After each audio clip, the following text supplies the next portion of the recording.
एक रात करीब 1500 लोग, और सुबह होते होते कोई नहीं बचा। न कोई चीख, न कोई शोर, न ही कोई सुराग। सिर्फ खाली घर और बुझे हुए चूल्हे और दरवाजों पर लटकता सन्नाटा। किंवदंती कहती है सिर्फ कुलधरा से करीब 1500 से 1600 लोग और आसपास के 84 गांवों को मिलाकर हजारों लोग एक ही रात में गायब हो गए। सवाल यह है, इतने सारे लोग रातों रात गए कहाँ? क्या वो भाग गए, या भगाए गए, या फिर जैसा कि कुछ लोग आज भी मानते हैं कि वो मिटा दिए गए? 200 साल बाद भी इस सवाल का पूरा जवाब किसी के पास नहीं है। यह कहानी है कुलधरा की, राजस्थान के उस गांव की जिसे लोग आज श्रापित गांव कहते हैं। और आज हम इस रहस्य की तह तक जाने की कोशिश करेंगे। तो नमस्कार दोस्तों, स्वागत है आप सभी का आज के इस नई वीडियो में। तो चलिए स्टार्ट करते हैं हम आज एक नए रहस्य के बारे में। सबसे पहले हम जानेंगे कि कुलधरा है कहाँ।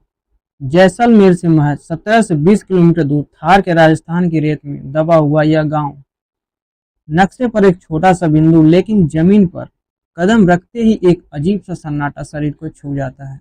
आज यह जगह राज्य पुरातत्व विभाग की निगरानी में एक संरक्षित स्मारक, लेकिन एक चेतावनी आज भी कायम है। यहाँ सूरज ढलने के बाद रुकने की इजाजत किसी को नहीं। आखिर ऐसा क्या है इस जगह में जो सदियों बाद भी लोग यहाँ रात बिताने की हिम्मत नहीं करते? सबसे पहले हम लोग जानेंगे बसने के पहले यह गांव कैसा था। यह जगह हमेशा से वीरान नहीं थी। एक वक्त था जब यहाँ की गलियां आबाद थी, आंगनों में हंसी गूंजती थी और चूल्हों से धुआं उठता था। ऐतिहासिक अनुमानों के अनुसार कुलधरा की स्थापना 13वीं सदी के अंत में हुई। कई स्रोत सन 1291 का जिक्र करते हैं। यह पाली नगर से आकर बसे पालीवाल ब्राह्मणों की एक बड़ी बस्ती श्रृंखला का हिस्सा था, जिसमें कुलधरा के इर्द गिर्द करीब 84 और गांव भी शामिल थे।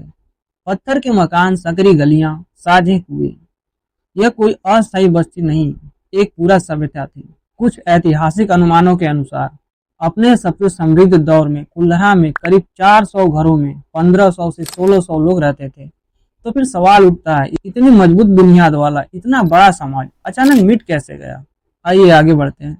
पालीवाल समुदाय और जल प्रबंधन रेगिस्तान की सबसे बड़ी दुश्मन होती है प्यास। लेकिन पालीवाल ब्राह्मणों ने इसी प्यास जमीन को अपनी ताकत बना लिया। उन्होंने भूमिगत जलाशय, सीढ़ीदार कुएं और बारिश के पानी को सहेजने की ऐसी व्यवस्थाएं बनाई जो आज भी इंजीनियरों को हैरान कर देती हैं। यह सिर्फ किसानों की बस्ती नहीं थी, यह एक ऐसा समुदाय था जिसने रेगिस्तान को हराना सीख लिया था। तो फिर आखिर वो कौन सी ताकत थी जिसके आगे यह पूरा समुदाय झुक गया या मिटा दिया गया? बात करते हैं हम सलीम सिंह की कथा। अब बात उस नाम की है जो आज भी कुलधरा के खंडहरों में फुसफुसाहट की तरह गूंजता है, सलीम सिंह। ध्यान रहे, यह स्थानीय किंवदंती है, कोई प्रमाणिक ऐतिहासिक दस्तावेज नहीं।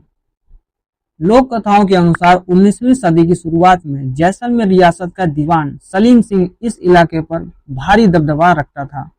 कहा जाता है कि उसे जालिम सिंह के नाम से भी जाना जाता था, इतना डर था उसके नाम में। और फिर एक रात उसकी नजर पड़ी गांव के मुखिया की बेटी पर। यहीं से शुरू होती है वह कहानी जो आज भी सुनते ही रूह कांप जाती है। फिर याद दिला दें, यह हिस्सा मौखिक परंपरा से आया है, ऐतिहासिक रूप से प्रमाणित तथ्य नहीं है। अब आगे बात करते धमकी की कहानी। किंवदंती कहती है इनकार का मतलब था पूरे गांव पर कहर, भारी कर, उत्पीड़न और शायद उससे भी बुरा कुछ। उस रात गांव के बुजुर्ग एक जगह इकट्ठा हुए। मशालों की रोशनी में 84 गांव के मुखिया एक ही सवाल पर मंथन कर रहे थे, सम्मान बचाएं या घर? फैसला हुआ, और वह फैसला हमेशा के लिए इतिहास बदलने वाला था। वह रहस्यमयी रात, कहा जाता है कि एक रात में कुलधरा और आसपास के 84 गांव पूरी तरह खाली हो गए। दरवाजे बंद हुए, सामान बंधा, ऊंट गाड़ियां अंधेरे में निकल पड़ी। न कोई शोर, न कोई विरोध, जैसे पूरा समुदाय हवा में घुल गया हो। और यही सवाल और गहरा हो जाता है, हजारों लोग बिना किसी निशान के सिर्फ एक रात में कैसे गायब हो सकते हैं? लेकिन यही एक चौंकाने वाला तथ्य सामने आता है। एक ब्रिटिश अधिकारी जेम्स टॉड ने सन 1815 में कुलधरा की आबादी करीब 800 लोगों और 200 घरों की दर्ज की थी। यानी उस वक्त तक गांव पहले से ही खाली होना शुरू हो चुका था। और कुछ रिकॉर्ड्स तो यह भी बताते हैं कि 1890 तक यहाँ सिर्फ मुट्ठी भर करीब 37 लोग ही बचे थे, जब तक कि गांव पूरी तरह वीरान नहीं हो गया। यानी जिस एक रात की कहानी सदियों सुनाई जाती रही, हो सकता है असलियत में यह पलायन सालों या दशकों में धीरे धीरे हुआ हो। तो फिर सवाल यह नहीं कि लोग रातों रात गायब कहाँ हुए, सवाल यह है कि उदंती इतनी नाटकी क्यों बना दी गई। यहीं से हमारी कहानी लोक कथा को पीछे छोड़कर असली जांच की तरफ मुड़ती है। अब आगे बात करते हैं हम श्राप की मान्यता का। और फिर आता है वह हिस्सा जिसने कुलधरा को सदियों के लिए श्रापित बना दिया।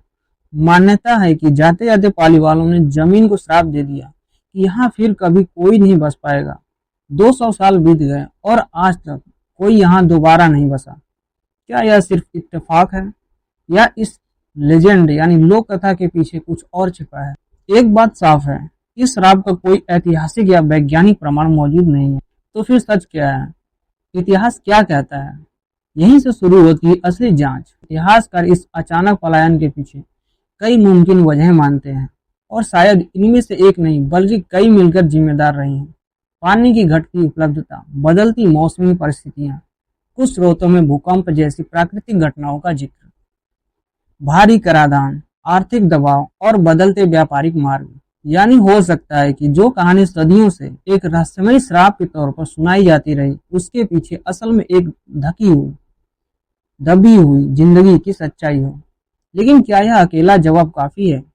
इतिहास हमेशा एक ही नाट के जवाब नहीं देता। खंडहर जो बोलते हैं, अगर आप ध्यान से इन खंडहरों में चले तो यह जगह सिर्फ एक भूतिया गांव नहीं लगती। हर पत्थर, हर दीवार, हर आंगन मानो कुछ कहना चाहते हैं। सकरी गलियां, सुव्यवस्थित मकान या किसी अफरा तफरी में भागे हुए लोगों की निशानी नहीं, बल्कि एक सोची समझी संगठित सभ्यता के अवशेष हैं। तो फिर आखिर वह कौन सा पल था जब यह सब कुछ हमेशा के लिए रुक गया? अगला बात करते हैं हम भूत प्रेत की कहानियां और आधुनिक मिथक। आज भी जो लोग सूरज ढलने के बाद यहाँ रुकने की कोशिश करते हैं, वो अजीब अनुभवों की बात करते हैं। फुसफुसाहटे, परछाइयां, अचानक ठंडी हवा। लेकिन यहाँ रुकना जरूरी है। यह अब लोकल स्टोरीज और अनवेरिफाइड क्लेम्स हैं। आज तक इनके समर्थन में कोई विश्वसनीय वैज्ञानिक प्रमाण मौजूद नहीं है। शायद असली डरावनी बात भूत नहीं बल्कि यह खामोशी है, यह सोचना कि कभी यहाँ जिंदगी थी और अब कुछ भी नहीं बचा। अब चलते हैं हम आखिरी सवाल की तरफ। तो आखिर सच क्या है?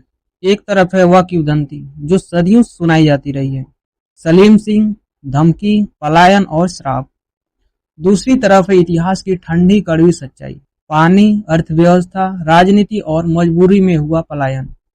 शायद जवाब दोनों के बीच कहीं छिपा है, लेकिन एक बात तय है, जो भी हुआ उसने एक पूरी सभ्यता को रातों रात मिटा दिया। और यह सवाल आज भी वहीं खड़ा है, उन खाली गलियों में, उन सन्नाटों में। डूबते सूरज की सुनहरी रोशनी खंडहरों पर लंबी परछाइयां बना रही है। रेगिस्तानी हवा खाली गलियों से गुजरती है, जैसे आज भी कोई कहानी सुनाने की कोशिश कर रही हो। कुलधरा एक गांव, एक कहानी और एक रहस्य जो आज भी अनसुलझा है, क्योंकि कुछ जगहें इतिहास में दर्ज होती हैं और कुछ जगहें हमेशा के लिए सिर्फ एक सवाल बनकर रह जाती हैं।